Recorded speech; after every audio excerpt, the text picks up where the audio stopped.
Setelah wanita menikah dengan seorang laki-laki, maka laki-laki ini satu-satunya penentu semua keputusan dalam hidupnya. Ayahnya pun menjadi nomor 2. Suami itu menjadi nomor 1 dalam Islam dan tidak bisa diganggu gugat. Jadi kalau misalnya ayahnya si istri ini mengatakan, nak datang ke saya, tapi suaminya mengatakan jangan keluar dari rumah, dia tidak boleh keluar. Berdosa saat kalau melanggar tuh. Ya. Kecuali perintah suami bermaksiat kepada Allah, baru nggak boleh dipatuhi.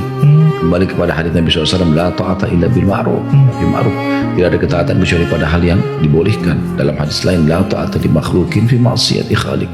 Gak boleh orang mentaati seorang makhluk ya yang memang diperintahkan ketutup patuh, kayak istri pada suami, anak pada orang tua, bawahan sama atasan, ya. Yang berbau maksiat kepada sang pencipta. Tapi kalau kasusnya adalah suami mampu cuma bakhil, pelit. Nah ini pernah terjadi keluhan Hindun radhiyallahu anha. Ini sebenarnya orang dulu di awal-awal Islam benci Islam, tapi setelah pembebasan kota Makkah masuk Islam, istrinya Abu Sufyan. Setelah Muslim dia mengatakan, ya Rasulullah, Abu Sufyan orang yang pelit. Gitu. Bahasanya itu. Jadi orangnya bakhil, orangnya pelit. Perhitungan sekali, dia tidak mau tahu kondisi saya sama anak-anak saya. Maksudnya seperti keadaannya kalau masuk rumah, makanan sudah harus ada, semua sudah harus ada, tapi dia nggak memberikan nafkah. Maka pertanyaan Hindun, ya Rasulullah, boleh nggak saya ambil uangnya? Kondisinya Abu Sufyan mampu, tapi bakhil. Perhatikan ini poin penting ya. Sekali lagi, mampu, tapi dia pelit. Dia tidak memberikan nafkah dasar yang merupakan bisa membuat roda kehidupan berjalan. Dia tidak mau tahu istrinya makan dari mana, minum dari mana, dia nggak mau tahu gitu.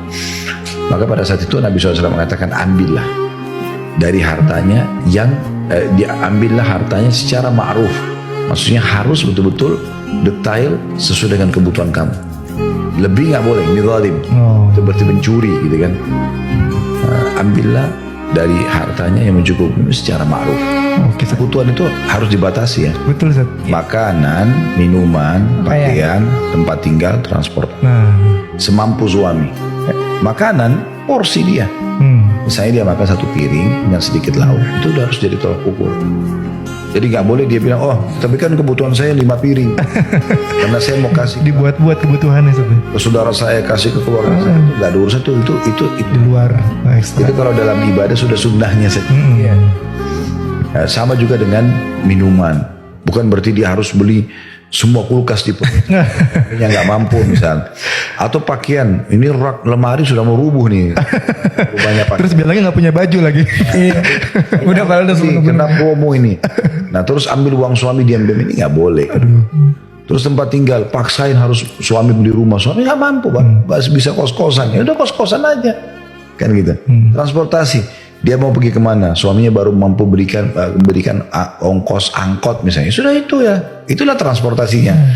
Jangan paksakan harus punya mobil, punya motor sementara belum mampu. Nah ini yang dimaksudkan tadi, sesuai kebutuhan. Iya. Ya.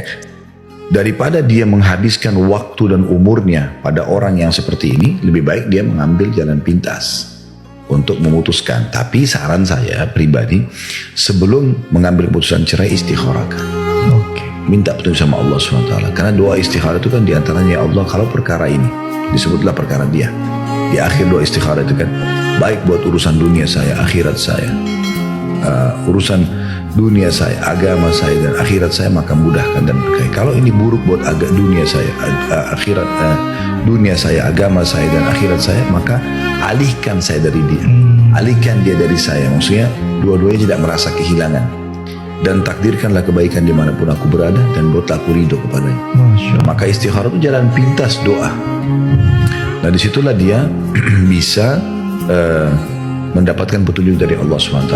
Kalau memang pasangan ini, laki-laki ini atau perempuan ini, Allah berikan hidayah, baik dia akan berubah. Tapi kalau tidak, maka dia akan makin jadi-jadi supaya memang berpisah. Nah, Masya Allah ya.